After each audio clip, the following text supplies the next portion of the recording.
Tayong walnut dito na nakita. Itong mga ganito guys, walnuts yan siya.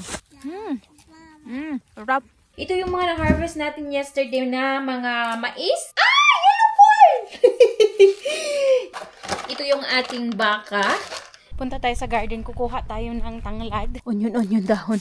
Manguha din pala tayo mamaya nito ng marami. Sarap. Damihan natin itong patatas. Pero may may rice ako dyan. It looks delicious. Yep, from the garden. From the garden. Hi guys, so ngayon sobrang lamig na dito sa Germany and naglalakad ako dahil nag-walking kami dito sama si Ethan at sa aming aso, and ngayon is may nakita ako ng mga walnuts. Mangunguha tayo ng walnuts. Napakasarap nito. So guys, tingnan nyo naman. Itong ganito is mga walnuts yan siya. Ayan, hindi nyo nakikita yung aking mukha. Weißnisch. So, ayan.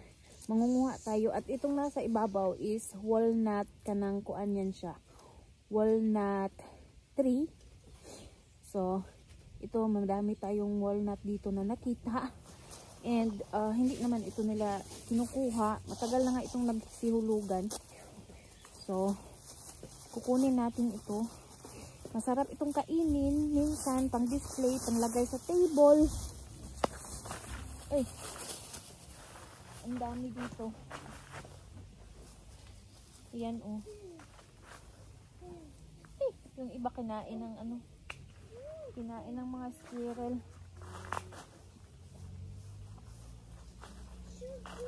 Kapag malakas ang hangin, magsihulugan ito siya. Ayan, oh. Ayan. Get this walk. Ich help the glass. Come here. Come here, then mama will help you. Yung iba is nasira na. May mga sobrang dry na din. And nasira. Yung iba na sobrang dry na. Ayan, nasira na. Get this walk. Pero yung... Come here. Aso. Warte mal.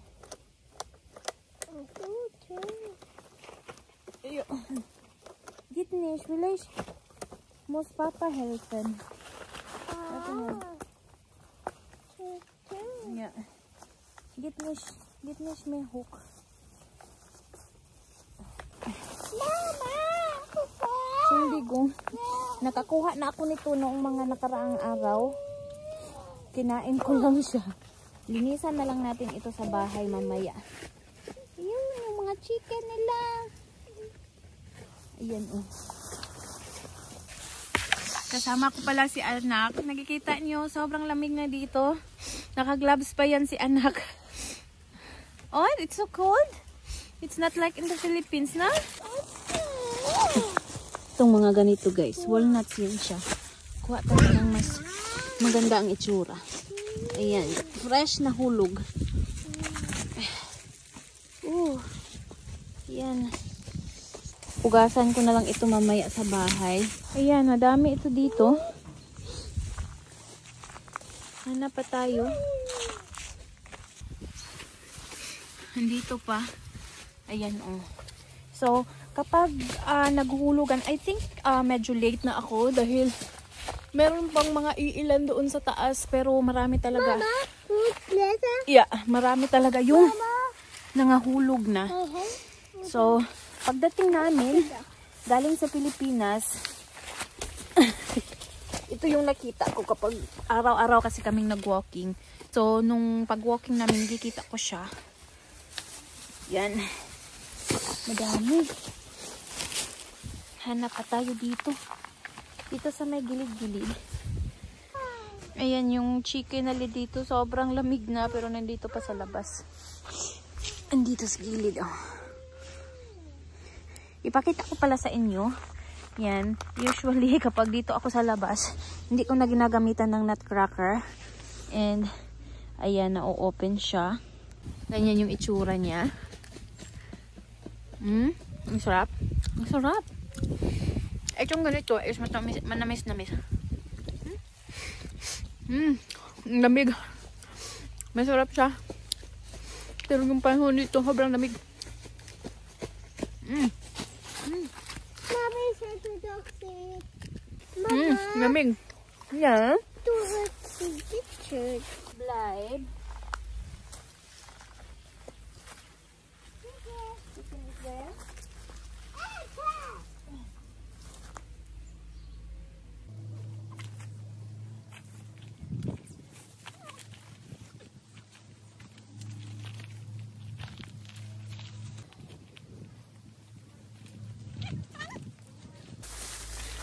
So, ito yung mga nakuha natin. Ayan, o. Tingnan nyo naman, o. So, marami na ito. Ilagay natin ito sa table. Gustong gusto ko itong kainin. Pang snacks ba?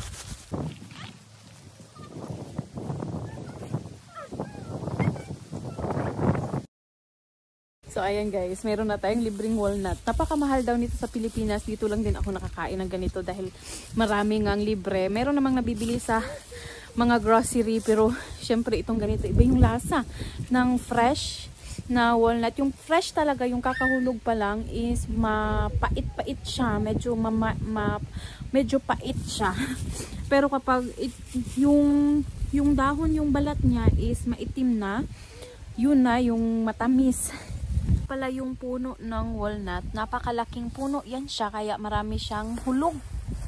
Yung nagmamayari nito, hindi naman ito kinukuha na nila, and marami pa rin walnut doon sa loob. Kung may manok dyan sa loob, marami yung mga walnut na nahuhulog dyan sa loob. Pero ito, everyone na dumadaan dito ay makakapanguha ng ganitong mga walnut na mga nahuhulog. Sobrang sarap.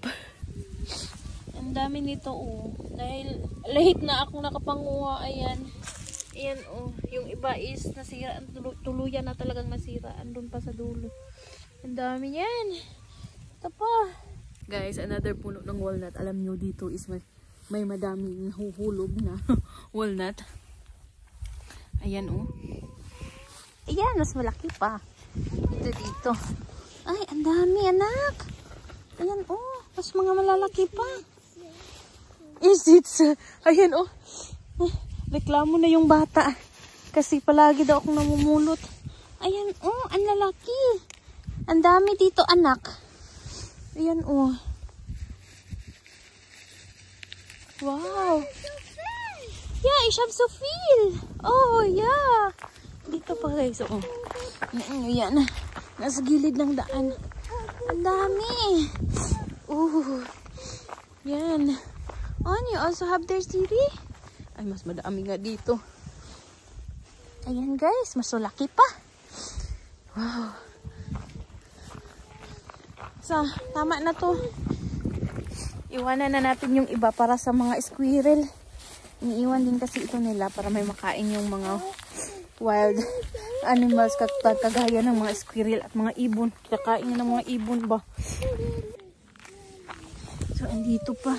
Maganda kasi, maganda ito dito ba? Dahil malalaki. Hindi natin i-open. Dahil wala tayong nutcracker. Tingnan natin yung ano. Oh, ayan. Ganito. Mas maganda yung mga walnut dito kaysa doon sa isa. Ayan, oh. Sarap.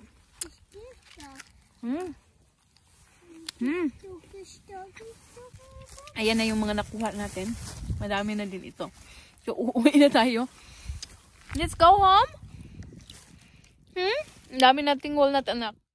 Ito yung apple na napakasarap. Maliliit pero napakasarap. Ayan. Oh.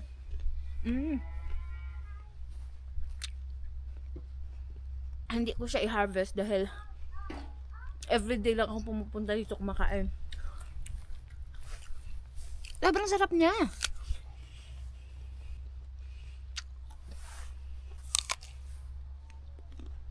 Hindi ko kasi ito na-enjoy nung mga nakaraang taon kasi nasapat siya. Lalo na nung nasa apartment kami dahil matagal nga itong nasapat. 10 years. So, hindi ko siya ma-enjoy na kainin dahil maliit yung mga bunga and hindi masyadong marami yung mga bunga niya. Ngayon lang talaga na maraming mga bunga dahil nga first year lang, first time ito na nakatanim talaga sa lupa. Sana mas lumaki pa yung bunga nito, or if strawberry apple talaga ito, hindi talaga ito lumalaki.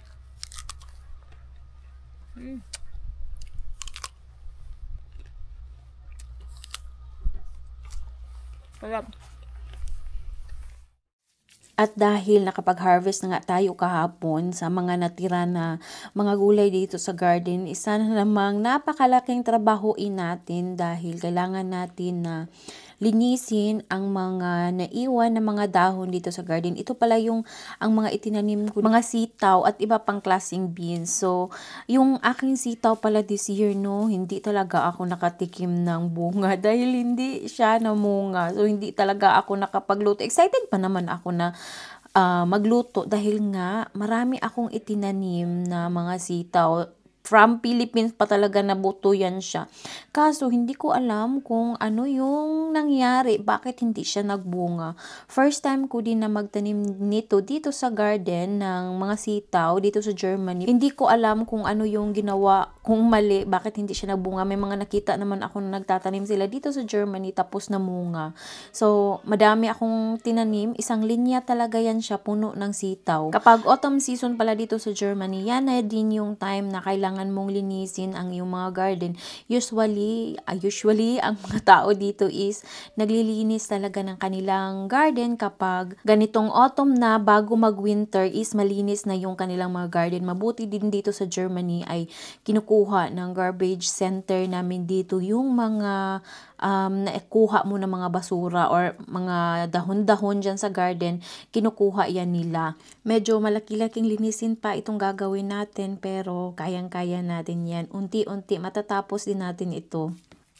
So guys, nakauwi na pala tayo from outside na nanguha ng mga walnut. So ngayon, ito yung mga na-harvest natin yesterday na mga mais, mga gulay. Magluluto tayo ng nilagang buto-buto ng baka. And the rest is, syempre marami itong ating mais. Iano ko siya, ilaga ko siya. So, magluto tayo ng steamed mais. I don't know if gusto ni asawa, and I'm sure magre-reklamo yun siya. Bakit magluto pa ako ng nilagang mais niya? Merong mais sa nilagang baka. But anyways, wala siyang magagawa. Dahil magluluto ako ng mais ngayon. Maglalaga ako ng mais. Dahil kapag hindi natin ito lulutuin agad ay hindi ito, mawawala yung freshness niya.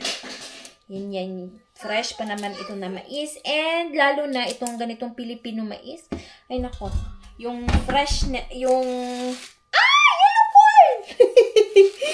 Yung pagkaano niya is, yung pagka matamis niya ba is mabilis mawala. And then kapag hahayaan mo yan lang siya na magstay dyan sa corner na hindi lulutuin ay talagang mawawala yung kanyang tamis and hindi na siya masarap. So, ngayon, lulutuin na natin itong ating fresh na mais. Lilaga natin and sa ating nilagang baka, maganda din na magluto tayo ng nilagang baka dahil meron nga tayo ding mga carrots and patatas and iba pang gulay na naka-harvest kahapon. So, tamang-tama na i-ano natin. Ito, very excited ako dito sa Filipino na mais kung ilaga natin ito siya. Dahil hindi ko alam kung ano yung lasa nito ba kapag ilaga. So, yun yung gagawin natin.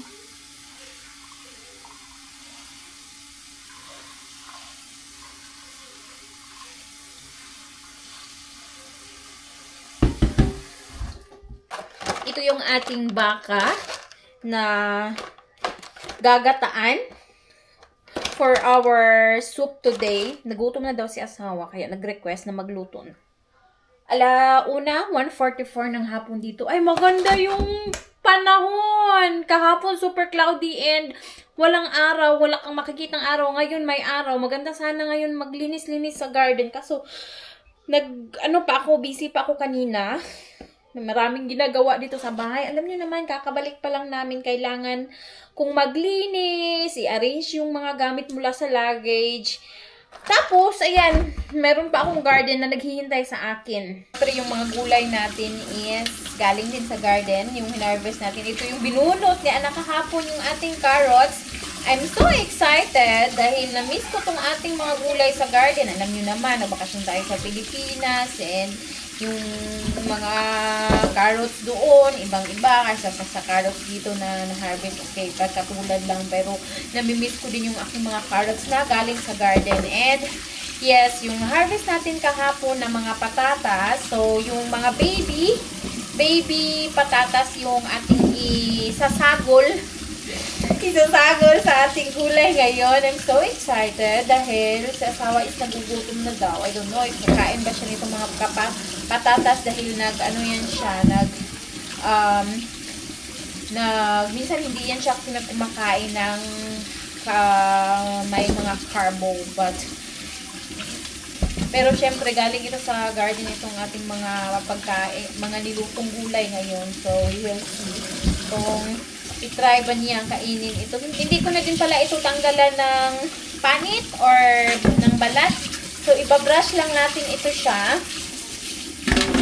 Usually talaga kapag nagugulay ako or like itong mga potato, kapag ilalaho ko lang sa mga nilaga, ganyan, hindi ko na tinatanggalan ng mga balat. Binabrush ko lang. Organic naman itong ating mga patatas at saka carrots. So, we will just sure na matatanggal yung mga lupa bago natin ilagay. Oh, sobrang ganda ng panahon. Yung weather ngayon. Sunny, malamig.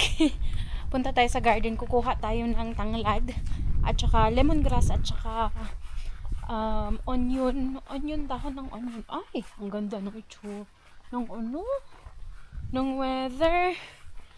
Ang sarap magtrabaho dito sa garden ngayon. Yan pala yung ko nakahapon. Oh. Kailangan natin tanggalin yang mga grass dyan or itong mga ito is mga sitaw yan, hindi namunga, pati itong mga kamatis.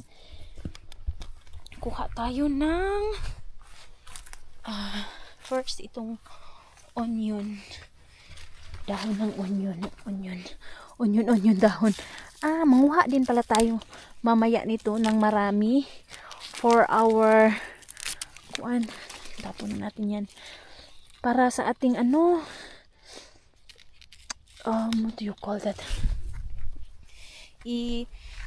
Meron pa palang mga alugbati pero yung iba is nasira na.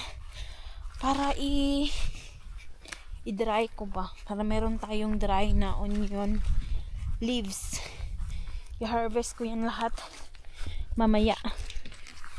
Kuha din tayo ng tanglad. Yan. Oh!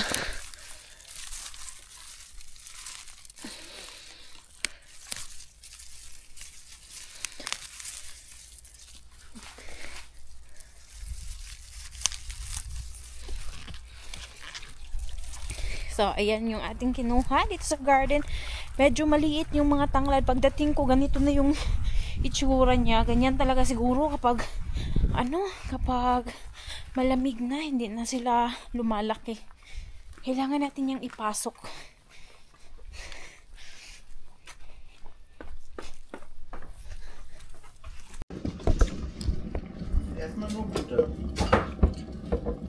Guys. Ang ulit. Ang sarap.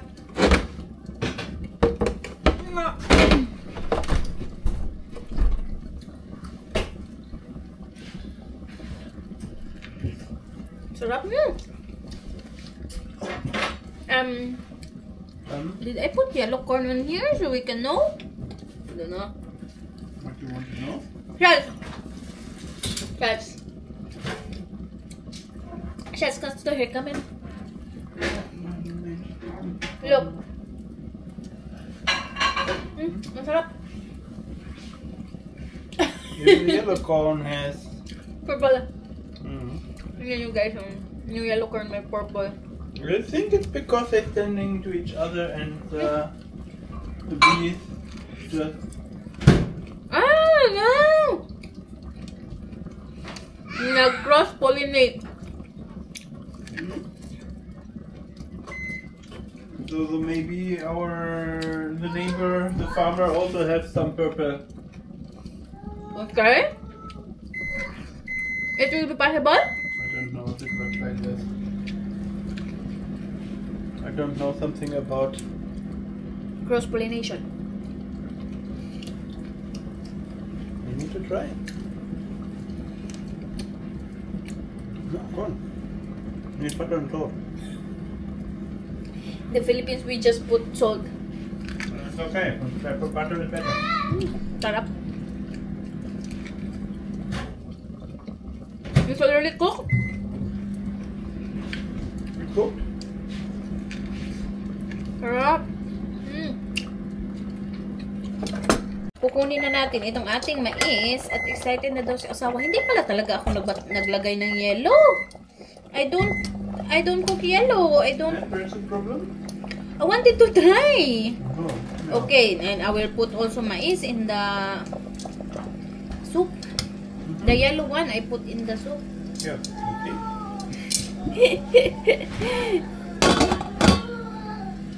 Here. Hmm? Easy, yeah.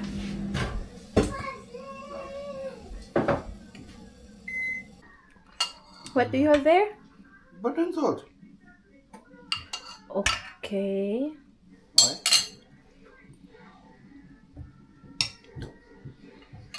We just eat it directly. Better with butter and salt. Maybe. Butter and salt. Nice. Hot. Nice. Butter needs more salt. On better? Butter is good. Need more salt.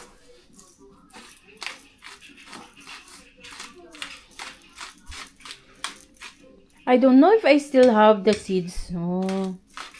I thought, maybe I will have old adult, do you call that corn, but it's still young and the other is already kaput. Good. Just like ours. It looks delicious. Yep. From the garden. From the garden. Nailagay ko na pala yung ating corn at medyo gutom na yung ating mga customer. Ayan na yung ating corn and inilagay ko na din yung ating ilagay ko na din yung ating ano pangalan yun? Tanglad. So, we will still wait bago natin ilagay yung siguro ilagay ko na yung maglalagay na tayo nitong ating patatas. Maganda ito para tamang-tama ba. Damihan natin itong patatas. Pero may may rice ako dyan.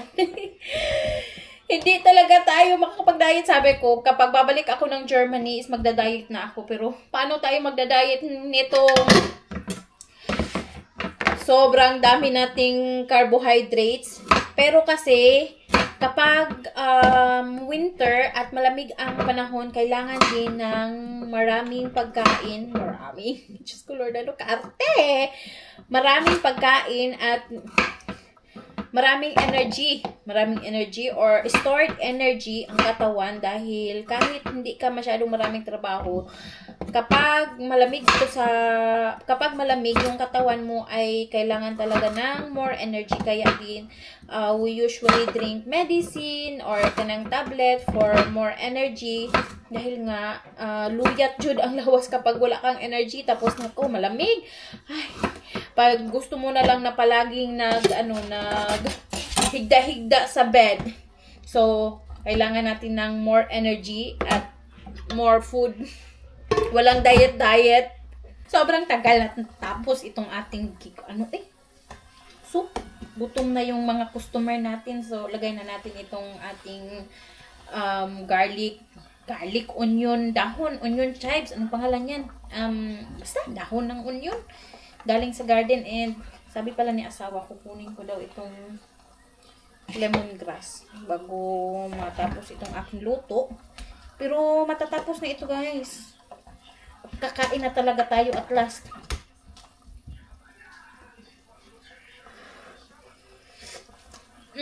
Masarap naman.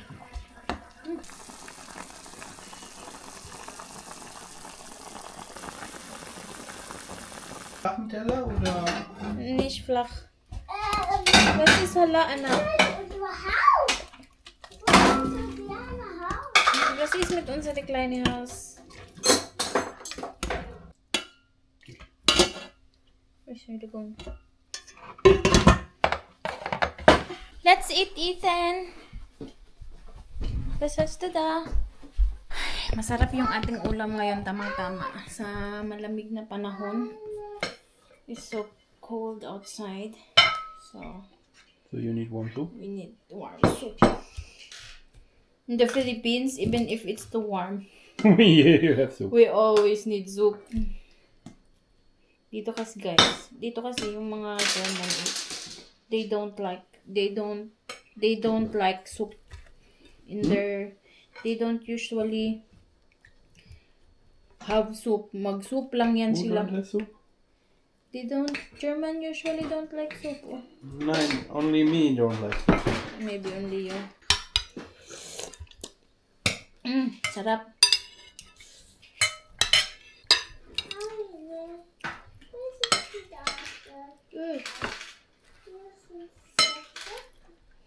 Oh, ang dami. Ethan. Lecker Suppe.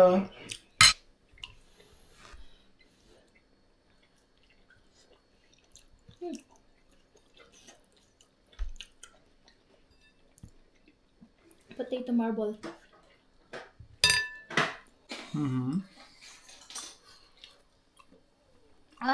Delicious. Yeah, it's good.